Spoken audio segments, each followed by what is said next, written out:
हरे कृष्णा, राधे राधे। हम सब श्री कृष्ण चरितामृत श्रवण कर रहे हैं। आज का प्रसंग है श्री कृष्ण का गृहस्थ जीवन। उत्तर श्री कृष्ण चरितामृत 45। श्री कृष्ण सानंद द्वारिका में इन दिनों विराजमान है। तात गृहस्थ को अपना जीवन कैसे बिताना चाहिए, कैसे सहजता से परिवार के साथ सामंजस्य बिठाकर अपने लक्ष्य की बढ़ते रहना चाहिए, यह बात श्री कृष्ण हमें अपने गृहस्थ जीवन से शिक्षा देते हैं। उद्धव ने विदुर जी को बात बताई। उस दिन देवऋषि नारद भ्रमण करते हुए द्वारिका में आए थे।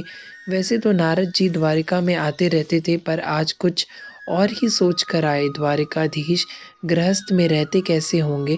16,108 इन सबके साथ रहना और मुस्कुरा के रहना। देवऋषि सोचने लगे, ठीक है, श्री कृष्ण भगवान है, पर लीला तो मानवी के लिए ही हो रही है ना, इसलिए वह क्या आदर्श प्रस्तुत करते हैं, देखा जाए।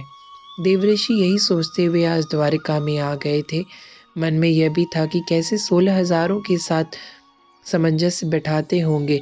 इस जगत में तो लोग एक पत्नी को नहीं संभाल पाते। देवऋषि हंस पड़े और सबसे पहले रुक्मणी जी के महल में ही गए। देवऋषि उठ गए थे श्री कृष्ण नारद जी को देखते ही, और नारद जी को एक दिव्य आसन में बैठाया था। ना श्री कृष्ण कुछ बोले, ना रुक्मणी बोली, बस चरण वंदना करी, कुछ भोग लगाया नारद जी को। भोग में 4 लड्डू दिए। बिना कुछ बोले नारद जी भी लड्डू खा लिए और वहां से निकल गए थे।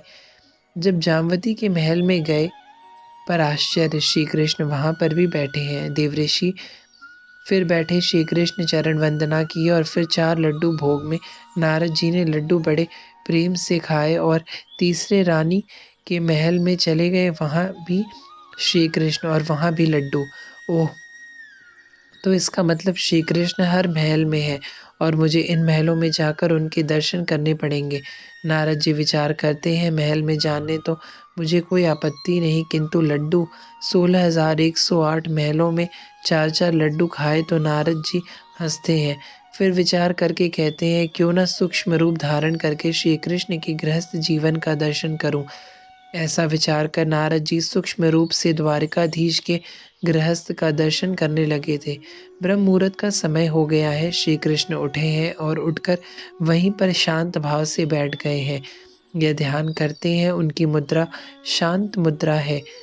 पर देवऋषि विचार करते हैं, ध्यान किसका कर रहे हैं? श्री कृष्ण तो स्वयं सच्चिदानंद है। अब आगे महल की ओर बढ़ रहे देवऋषि, उन्हें इस बात का उत्तर नहीं मिला कि श्री कृष्ण ध्यान किसका कर रहे हैं। अद्भुत, ध्यान से उठ गए हैं श्री कृष्ण और धरती को प्रणाम करके गोमती नदी में स्नान के लिए चले गए हैं। नारद जी इस झांकी का आनंदित होकर दर्शन कर रहे हैं। स्नान करके अपने दिव्य अंगों को पोंछते हैं। नारद जी के आनंद का ठिकाना नहीं है। सूर्योदय होने वाला है। नदी में ही खड़े हैं वासुदेव। अब उन्होंने सूर्य को अर्घ देना शुरू किया। नारद जी को लग रहा था मानो सूर्य भी आनंदित हो रहे हो, और हो क्यों नहीं, जमाता भी तो है श्री कृष्ण। ओहो, अब श्री कृष्ण गायत्री का जाप कर रहे हैं, गोमती में ही खड़े होकर नारद जी दर्शन कर रहे हैं। नारद जी इस झांकी का अपलक दर्शन करते हुए आनंद ले रहे हैं। अब कहाँ जा रहे हैं श्री कृष्ण? नारद जी पीछे चल दिए थे। यह तो वासुदेव और माता देवकी का महल है। थोड़ी तेज चाल से चलने लगे थे नारद जी। भगवान श्री कृष्ण गए अपने माता पिता के महल में और जाकर सीधे उनके चरणों में अपने मस्तक को रख दिया था। यह नित्य करना आवश्यक है क्या? देवकी माता ने गदगद स्वर में कहा, माता, इतनी भी क्या कृपणता? अपने पवित्र कर तो पुत्र से मस्तक में रख दीजिए। माता देवकी और पिता वासुदेव जी आशीष देते हैं। श्री कृष्ण अब वहां से निकल गए, अपने महल में गए। किसी एक महल में नहीं, प्रत्येक महल में एक साथ। यह संभव? पूछते हैं विदुर जी। हंसते हुए उद्धव कहते हैं, इनके लिए क्या असंभव है तात? यह 16,000 महल में 16,000 रूपों से निकलते हैं और प्रवेश करते हैं, किंतु बाहर आते ही एक हो जाते हैं। उद्धव, ने गदगद स्वर में कहा। बाल भोग कर रहे हैं अब श्री कृष्ण। बाहर दारुक सारथी खड़ा है। श्री कृष्ण का ये अपना सारथी है। गरुण ध्वज रथ बाहर तैयार है। उस रथ में 4 घोड़े जुते हैं। वायु गति से चलने वाले ये घोड़े हैं। तात, आप तो जानते हैं उन श्री कृष्ण के अश्वों का नाम, फिर भी सुन लीजिए। श्री कृष्ण के अश्वों का नाम सुनने से भी मंगल होता है। शिव, सुग्रीव, मेघ पुष्प, बलाह, यह अश्व अद्भुत थे, श्री कृष्ण के प्रिय थे। बाल भोग करके श्री कृष्ण बाहर आ गए थे। दारुक ने झुककर उन्हें प्रणाम किया तो श्री कृष्ण मुस्कुराकर रथ में बैठे और रथ चल पड़ा था। सुधर्मा सभा यह श्री कृष्ण की सभा का नाम था। इस सभा में हजारों का क्या लाखों लोग भी आराम से बैठे सकते थे।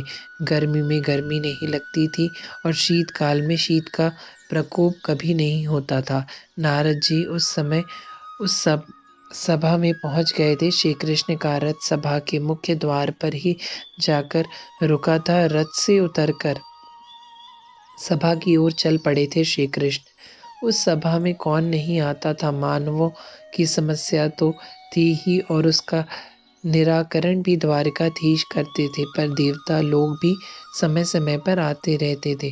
श्री कृष्ण की विशेषता यह थी कि वे सेवकों की समस्या पहले सुनते थे और गरीब विप्न इन्हीं की पुकार को श्री कृष्ण ने सदैव महत्व दिया था। नारद जी ने यह झांकी भी देख ली थी तो वो गदगद हो रहे थे। सांझ से पूर्व ही सभा को विश्राम दे दिया गया। रथ में विराजमान होकर अपने महल की ओर चल पड़े थे श्री कृष्ण। नारद जी पीछे पीछे चल रहे हैं। नारद जी हंसे। महल में पहुंचते श्री कृष्ण को उनकी रानियों ने आलिंगन किया था। श्री कृष्ण बस मुस्कुराए थे, जलपान किया और अपनी रानियों के साथ बैठ गए थे। बैठे कुछ समय के लिए ही फिर समुद्र किनारे भ्रमण करने के लिए निकल गए थे। तात, यह सौभाग्य मुझे मिला। मेरे नाथ शाम के समय मेरे साथ समुद्र के किनारे भ्रमण करते थे। उद्धव यह कहते हुए भाव विभोर हो गए थे। आते ही फिर अपने महल में अपनी रानियों से हास परिहास करते थे। वो छेड़ते हैं तो ये भी उन्हें छेड़ते हैं। उसी समय रात्रि का भोजन आ जाता है। सानंद बैठकर भोजन करते हैं द्वारकाधीश। तनाव में चिंता में नहीं, प्रसन्न मन से भोजन करते हैं। श्री कृष्ण पुत्रों के साथ बैठते हैं, उनको शिक्षा देते हैं। आह, क्या शिक्षा देते हैं। नारद जी गदगद हो रहे हैं। हे पुत्रों, कभी किसी का हृदय मत दुखाना, कभी किसी के धन को छल से कपट से पाने का प्रयास मत करना। आलस्य मनुष्य का शत्रु है, इसलिए आलस्य से दूर रहना। पुत्र उपदेश सुनते हैं, फिर चरण वंदन कर कर चले जाते हैं। रानी प्रतीक्षा में है, अपने भुवन सुंदर पति को अपने बाहों में भरना चाहती हैं। श्री कृष्ण उनकी समस्त इच्छाओं को पूर्ण करते हैं, किंतु किंतु क्या, किंतु स्वयं इन अब से विरक्त रहते हैं। मैंने स्वयं देखा रानियों कैसे लुभाने का प्रयास करती, पर यह तनिक भी विचलित भी नहीं होते। तभी तो आत्मा राम है। वो अब समझ में आया, ये ब्रह्म मुहूर्त में अपना ही ध्यान करते हैं। नारद जी अब आनंदित हो गए थे। देवऋषि, आप कब आए। श्री कृष्ण के महल में मैं समस्त लीलाओं को देखकर जब गया तो मुझसे द्वारकाधीश ने पूछा। मैं हंसा। 6 महीने से आपकी द्वारिका में ही हूँ नाथ। आपकी लीला अद्भुत है। भगवान वासुदेव बस नारद जी को देखकर मुस्कुरा थे। हरे कृष्णा, राधे राधे।